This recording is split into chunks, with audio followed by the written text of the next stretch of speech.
নমস্কার বন্ধুরা, sister tasty কিচেনে আপনাদের সবাইকে স্বাগত জানাই। আজকে টেস্টি কিচেনের রেসিপি হচ্ছে, বলুন তো বন্ধুরা,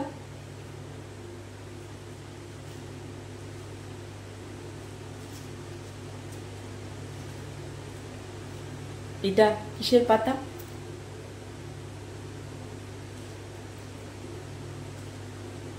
কিসের পাতা বন্ধুরা? এটা ধরতে পেরেছেন? এটা কিসের পাতা? হ্যাঁ বন্ধুরা, এটা শিউলি পাতা। তো আজকের রেসিপি হচ্ছে শিউলি পাতার বড়া। তো চলুন বন্ধুরা, প্রথম থেকে শেষ পর্যন্ত আপনারা ভিডিওটা দেখুন আমি কি করে ভাজছি শিউলি ফুলের পাতার বড়া। তো এটা হচ্ছে আমাদের মা ছোটবেলা থেকেই পেটে একটু তেতো খাওয়ানোর জন্য এই এই শিউলি ফুলের পাতা আমাদেরকে বড়া ভেজে খাওয়াতো, যাতে তেতোটা আমরা খেতে পারি।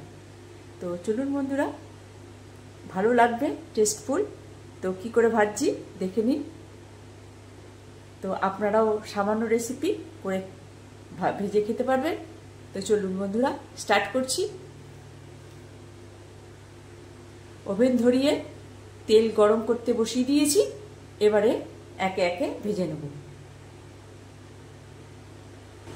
বন্ধুরা, এই যে মুসুর ডাল, আজকে এই মুসুর ডাল দিয়ে বাটা দিয়ে আজকে শিউলি ফুলের পাতার বড়া ভাজা হবে।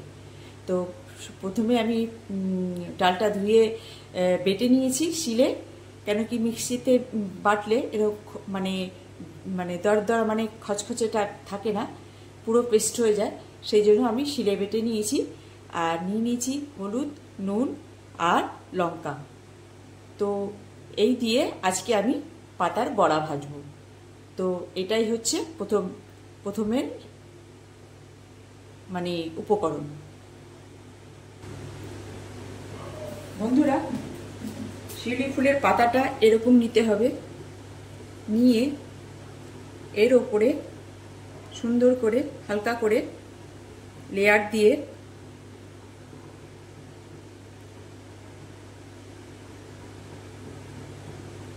ডাল বাটাটা দিয়ে দিতে হবে।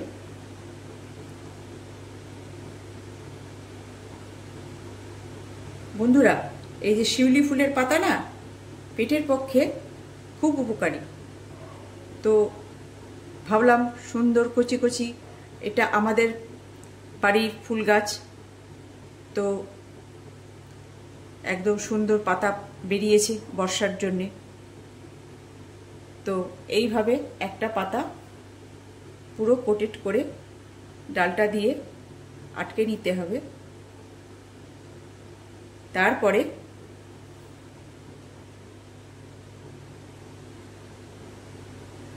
আরেকটা পাতা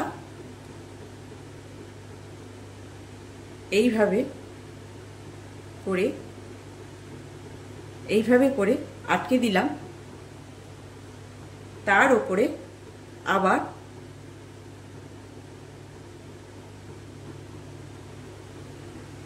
এরকম করে ডাল বাটাটা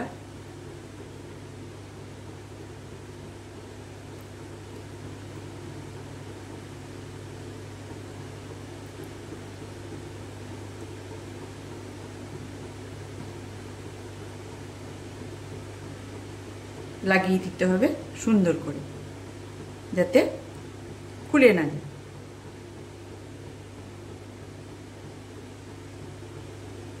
তাতে ভাজাটা মুচমুচে হবে আর খেতেও ভালো লাগবে। তো এইবারে এইটা এইভাবে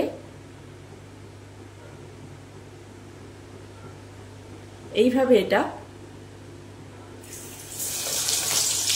এইভাবে ছেড়ে দিতে হবে সুন্দর। একটা একটা করে এইভাবে আমি ভেজে নেব। আরেকটা দেখাই,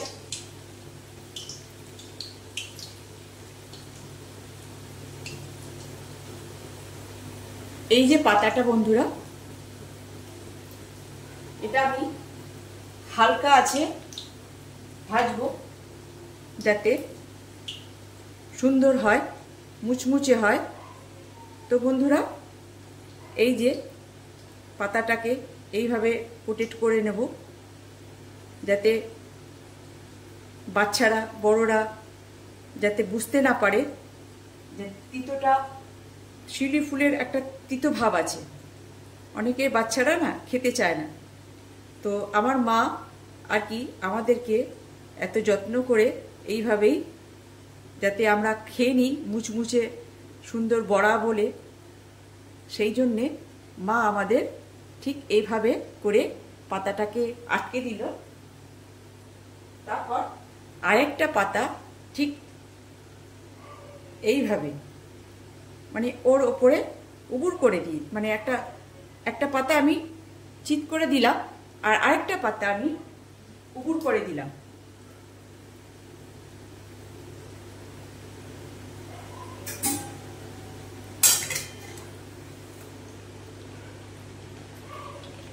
তাহলে কি হবে বন্ধুরা, এই যে ফুলে উঠবে, সুন্দর ফুলে উঠবে, দেখুন সুন্দর ফুলে উঠছে, ভেতরে ডালি এটা বাটাটা এতটাই সুন্দর মুচমুচে হয়ে যাবে যে বোঝাই যাবে না যে এটা শিউলি ফুলের পাতা।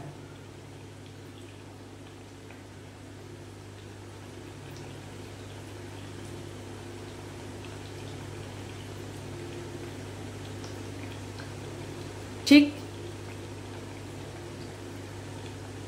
এভাবে বন্ধুরা, এভাবে কোটেট করে নিয়ে আবারও আমি এই সাইডে এটা ছেড়ে দিলাম। তো এইভাবে এক এক করে আমি ভেজে তুলে নেব। দেখুন বন্ধুরা, বড়াটা কীরকম ফুলে উঠেছে, কি সুন্দর ফুলে উঠেছে, তাই না? এইভাবে আস্তে আস্তে করে হালকা আছে এবারে মুচমুচে করে ভাজতে হবে।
বন্ধুরা, এই যে আমার শিউলি ফুলের পাতার বড়া, কেমন লাগছে বন্ধুরা? তো এটা একটা সামান্য রেসিপি, আর এটা পেটের পক্ষে খুব ভালো। আর মুসুর ডাল দিয়ে এত মুচমুচে গরম ভাতে আর লঙ্কা ভাজা হেভি লাগে বন্ধুরা। একবার ট্রাই করে দেখবেন যে এই যে শিউলি ফুলের পাতা আর তার সঙ্গে মুসুর ডাল দিয়ে লেপ দিয়ে যে বড়াটা ভীষণ ভালো লাগে, তার সঙ্গে এই যে ভাজা লঙ্কা, তার সুগন্ধেই খাওয়া হয়ে যায় এক থালা ভাত। তো বন্ধুরা, কেমন লাগছে এই সামান্য রেসিপি আমার? এই যে শিউলি ফুলের পাতা, যে হ্যাঁ শিউলি ফুলের পাতারই এটা বড়া, সেই জন্য আমি ডেকোরেশনের জন্য এই যে শিউলি ফুলের পাতা দিয়ে দিয়েছি, যে যাতে বোঝা যায় যে হ্যাঁ এটা শিউলি ফুলের পাতা বড়া। তার সঙ্গে ডালের বড়াও আছে ডেকোরেশনের জন্যে। তো কেমন লাগছে বন্ধুরা আজকে আমার শিউলি ফুলের পাতার বড়া? তো ভালো লাগলে একদম সামান্য রেসিপি বানিয়ে খাবেন আর কমেন্টস দেবেন কেমন লাগলো। আমার রেসিপি বানিয়ে খাবেন আর এনজয় করবেন। এখানেই রাখছি।